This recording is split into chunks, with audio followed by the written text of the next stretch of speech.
Hey everyone, welcome to the Industry Show. I'm your host, Nitin Bajaj, and joining me today is Zac Clark. Zac, welcome on the show. Thanks, Satine. Great to be here. Great to have you here. Let's start with who is Zac? Well, thanks everyone for taking the time to listen. My name is Zac Clark. I'm the founder and executive director of the HomeMore Project. So we are a 501(c)(3) nonprofit organization serving people experiencing homelessness across California. I'm also a recent graduate. Actually, yesterday, as of June 13th, I finished my master's of urban and regional planning at UCLA. I studied homelessness, housing, and economic development during my 2 years there.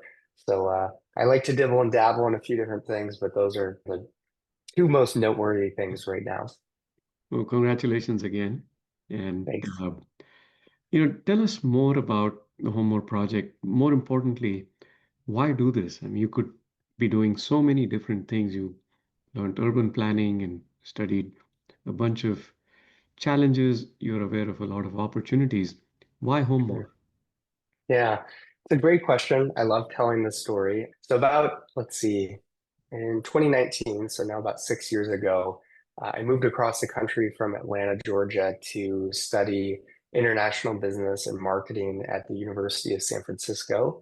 And I went there because of what I perceived to be the wide variety of opportunities post-graduation in the Bay Area.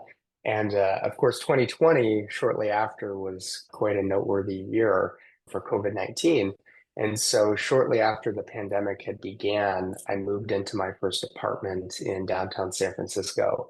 I lived in a neighborhood called the Tenderloin, Mhm. which for those who maybe aren't familiar, is sort of like San Francisco's version of Skid Row. Mhm. A lot of homelessness, a lot of crime, and just generally a perception from people outside of the community that this is somewhere you shouldn't visit. And so I lived there for about 4 years. But shortly after COVID began, I had moved into my first apartment, and my apartment was actually viewed about 8 encampments that were on the street in which I lived. And it was from observing those encampments and also chatting with people who lived outside my building that I got really interested and passionate about homelessness. And both from kind of an emotional side of like, it's horrible that people have to be unhoused and live outside, but also from a philosophical standpoint of like the US is, for all intents and purposes, quite prosperous, quite innovative, and how we can't end this situation is was puzzling to me. And so I spent many days and months just chatting with people who lived outside my building and got very interested in the in doing this work. It's just fascinating, right? You make a plan and then you show up with all intents and purposes, and then something just transforms you. And I'm glad that you're inquisitive enough and curious enough to make that intentional decision to do this work. So kudos to you. And tell us a little more about HomeMore. You're very early in the setup, but give us a sense for what's the mission, what's the vision, and also a little sense for the impact you've been able to create so far. Definitely. Yeah. So, from those many conversations that I had with people who lived outside my building, among the many challenges faced by people who are homeless, there were two that I really zeroed in on. One is that people had cell phones, but they couldn't keep them charged or would go to great lengths to charge them. And another is that people had belongings, but they often got stolen, trashed, or thrown away. And so I zeroed in on those two ideas because, we live in a very technological Mhm. uh, based world. And, even for people experiencing homelessness, a phone can be the difference between getting an email or a phone call about a housing voucher or a shelter space. And so I, saw that there were a number of people who were getting those emails and calls, but their phone was dead and they couldn't get access to them. And another issue is that, people's belongings are constantly stolen. And so I zeroed in on those two ideas and I spent about a year developing what's called our makeshift traveler. And we designed this to be what we selfishly like to think is the last backpack someone who's homeless will ever need. It's highly durable. It's made from polyethylene recycled water bottles, and it features a solar panel with a battery. So people are able to take in sun with the pack, charge a battery, and then in turn charge their phone. And so this program has been our most noteworthy program. We launched it in October of 2022. We, or I guess I at the time, spent about 150 days straight, where every day I distributed one pack, sat down, learned someone's story, and really connected with them. And we've grown the program over the past few years. And in 2025, we'll distribute about 2,500 packs across roughly 20 cities in California. And that's as south as places like San Diego and Orange County, places as north as Eureka and Redding. So we've really tried to take a California-wide approach in fundraising and pitching the program, and ultimately, our goal is, there's about 120,000 people who are unsheltered and will sleep outside tonight. And so that's the goal that we're trying to reach. Truly fascinating work. Again, congratulations and kudos to you and the rest of the team for doing Thanks. this really needed work. Uh, Yeah. so thank you for doing what you're doing. Now, the space you're in and of itself, is pretty challenging. If I were to ask you to call out the biggest challenge, what would that be? Yeah, that's a great question. I think I'll give two challenges, one for the organization and then one kind of more broadly Mm, for, the this kind of area of work. I think, for the organization. And by the way, I'm not going to take the easy route and say fundraising, although that is probably the easiest or the hardest challenge. But the hardest challenge for us has been kind of matching and measuring our impact because, our backpack program costs $100 to distribute a pack to someone. And it we're very realistic in our approach. We don't go to bed at night and think we're ending homelessness with this mhm, program, but has it been game changing for people? It certainly has. And so I think, in a sector like homelessness, being able to measure a program and quantify successes is extremely important. And it's harder for us to do that given that, our principal program is distributing a good that may or not be able to be followed up with mhm. in a reasonable amount of time. And so I think that's an immediate challenge for us. A challenge for the sector is, homelessness is so complex. And I had worked on a project for my thesis at UCLA where I actually traveled to 40 of 58 counties in California, met with people experiencing homelessness and also organizations there. And, it's such a complex issue that a lot of times we think is unique to our metropolitan areas. But, I went to a lot of counties and cities that the average Californian probably has never heard of. And there's still a significant amount of people experiencing homelessness there. And so I guess my overarching challenge is that there are millions of other smaller challenges.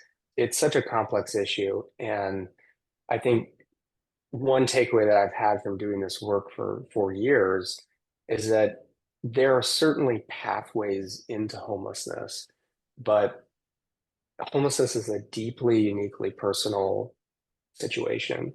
And people are in this situation for deeply, uniquely personal reasons. Mm. And it's hard to create, programs and things that target all of those reasons. True. It's I'm in some ways I'm glad that there's a better understanding of the problem today than even maybe a couple of years ago, because we were just trying to come up with that one magic wand that would just wipe out this problem, which now we know is not even possible.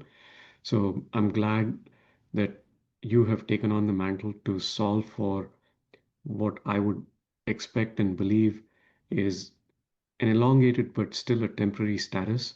And but till we find that solution, how are we helping the people that are going through this phase? Because who knows how long this will be. Exactly. Yeah. And that's been our approach because, there's one school of thought that is, we should be putting every dollar into permanent solutions. And, the reality is, let's just discuss Los Angeles. We celebrate these new complexes that are open that, might have 200 units. And it is amazing. It is, great that we're placing an emphasis on new developments, but there's 70,000 people who Yes. are homeless or in Los Angeles. And, so there's a clear mismatch in what we're able to do. And so in turn, our position has been we should invest most of the money into permanent solutions, but we can't forget that there are still a large number of people who are unsheltered each night. And also the math behind it is sustainable in and of itself, right? So while the 200 are getting the permanent solution, what about the 69,800? And the solution itself is disproportionately more expensive than making the lives of the ones that are not getting that solution yet better in the interim. So I I think love it's going to that. be a Yes, Yeah, I think it's going to be a long time before we really, are able to move the needle for that reason. yes, I Yeah. agree. Now, on the flip side of challenges come opportunities. Yeah. What's the one you're most excited about? Yeah, so I'm excited to share that our Makeshift Traveler Backpack program is not the only thing that we're doing. Next year, we'll be launching a transitional housing program focused on workforce development. The idea is that it will be between 10 and 25 interim tiny home units, Mhm. and the location is still to be determined, but we're targeting rural communities in Northern California. And so I think, kind of on that trend, there are a lot of different behaviors and interests amongst the unhoused population. And, a lot of people aren't ready for permanent solutions. They aren't ready to take up, their own apartment or things like that. And so our focus is on interim housing, it's on workforce development. There's a significant part of the population who had a previous career, still has that desire to work and be self-sustaining.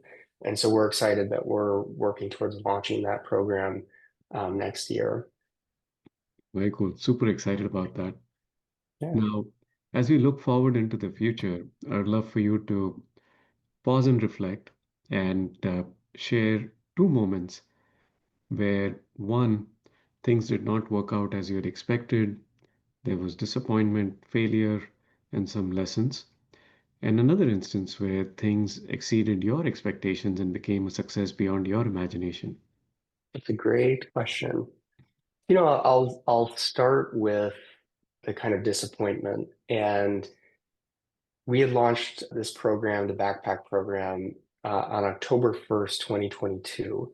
I was a junior in college, and nobody knew about this except for maybe a handful of my friends. And we had launched it on October 1st, 2022. It was a Saturday, and we had a CBS crew who followed us around. Big story aired in 10 states, and nobody knew. I didn't tell any professors or anything. And so, within about 2 weeks, we started getting these emails that our zippers were breaking. And, we had made 500 of these packs. They were in the Bay Area ready to go in San Francisco. And the 20 or so that we had given out, most all of them, the zippers were breaking. And of any feature of the backpack that, wasn't working, that's kind of the most crucial one. And so we spent about 4 months working with a sewing company to put Velcro straps and fix the zippers. But that was kind of an immediate punch to the face because we had been working on this for over a year. We had just launched it, and you at times in this work, it's a constant tango between showing the people who support you the work that you do, but not coming across as performative. Hmm. And that first few months, it felt like it was the latter because we had this CBS story that had aired. We got all this attention, raised all this money to make more. Yet the people who had received them were, they were sharing all of these issues with the product. And so, naturally we fixed the product and made it better. But I think that was kind of an initial big challenge. The second part, let's see. I think the second part I would mention kind of our pursuit to open up opportunities statewide. So in 2023, that summer, I had graduated from USF and decided to move to LA to do my master's at UCLA. And when I had moved, I had decided that I was not going to only focus on raising funds for San Francisco. And so I took on this new approach of contacting every government agency up and down California, applying to every foundation that would solicit requests. And the funding that came out of that and the opportunities presented us to be able to distribute our pack in about 20 cities last year, which was amazing. I was able to travel the state, meet all these different great people, and deliver the program, at a greater scale. So I think that was something that I initially thought as I was sending all these cold emails, nobody would respond. But shortly, the Veterans Agency in Solano, the Human Services Agency in Santa Cruz, people started to kind of rally around it, and that was really surprising to me. That's really cool. Well, I don't know if it should have been a surprise, but it should have been okay. There are people that resonate, and there's Yeah, validation for what we are doing. So, I mean, you put in all the hard work over the years. So I'm not surprised that people respond to that. I Uh, know. I now, think it's go ahead. Yeah. No, I think it's natural tendency as Of course. anything that you create, you kind of have this. I mean, I still get like this, when we go to events or I pitch the program, I'm I kind of describe this journey as I just took the oh, I'm blanking on the extra wheels off of a tricycle and I'm just waiting to tip over, but I haven't tipped over yet. And it's just, yeah, I'm still living the dream.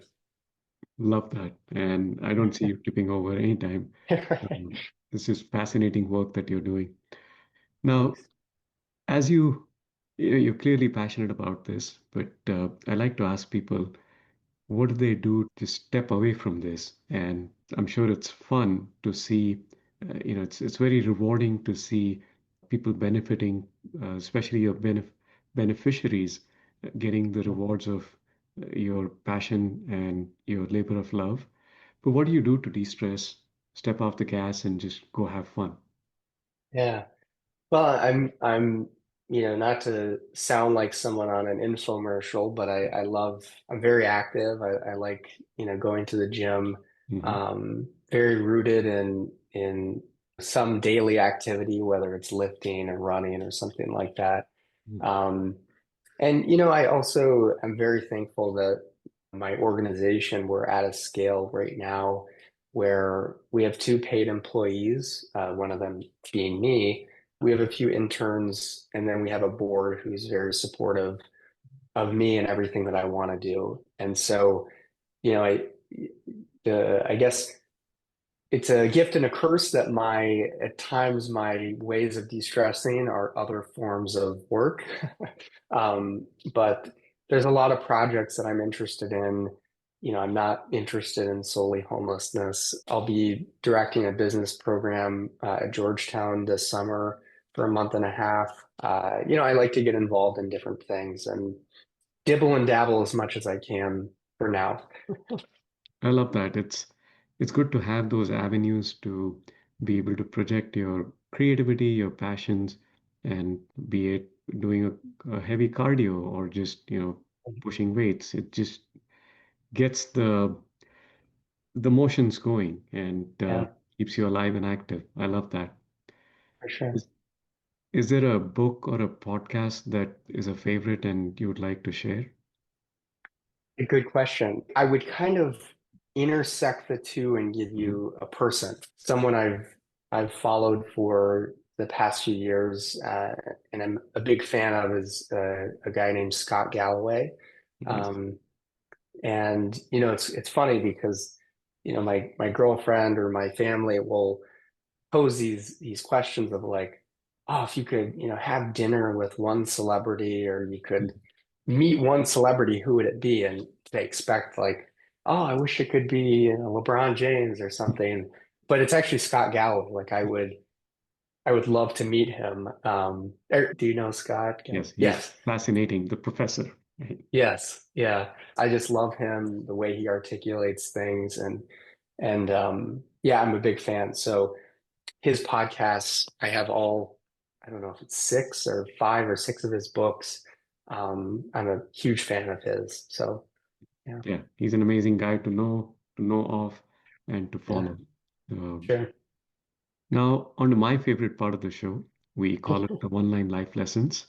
And Yeah, like I would love for you to share your life lessons with us. definitely. Again, I like to pull things from other people. I Mhm. have some originality, but I'm not sure that there's a lot of smart and great people. So, my all-time favorite quote and the quote that I live by each day is from a man named Naval Ravikant. Not sure if Mhm. you've heard of him. Yeah. Yes. And his quote is there's three things in life, your health, your mission, and the people you love. And so that's a quote that I try to live by every day. At times, the health part is compromised by some other activities and good food here in Los Angeles. But Yeah. I think that quote to me really embodies and boils down everything into a very consumable framework. Because at the end of the day, those are three areas that I try to really work on in my life. So yeah, that would be one. I love that. And I resonate with a lot of his thoughts, distilling the big pieces into simple things that we can process and understand. And if it's too complicated, we lose track of things. So yeah, Yeah, at the end of the day, it essentially, at least for me, it comes down to those three very basic but very prominent things that one should be focused on delivering to. exactly. Yeah. And I'll share one or two that I stole from you, but one of those is that I really liked is age is a matter of attitude. And, I think that really resonated with me because I say this acknowledging that there's, of course, always trade-offs in life and the way that you choose to live your life. But I've always thought of myself as a bit older or a bit of an old soul than my current age. And that quote really resonates with me because, I started my nonprofit organization when I was 19. And, I have certainly given pitches and presentations to people much older than myself. And I think it's interesting too, and it's very interesting that this is transpiring right now, given that I just finished school, because essentially Monday is the first day in 20 years that I haven't been a student. And so I'm finally full time and working for my organization. So, things have come full circle.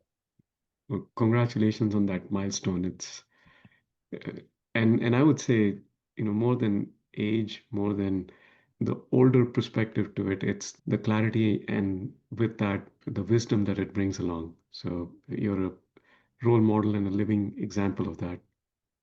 Thank you. Thank you. And Other life lessons, we would love to hear those.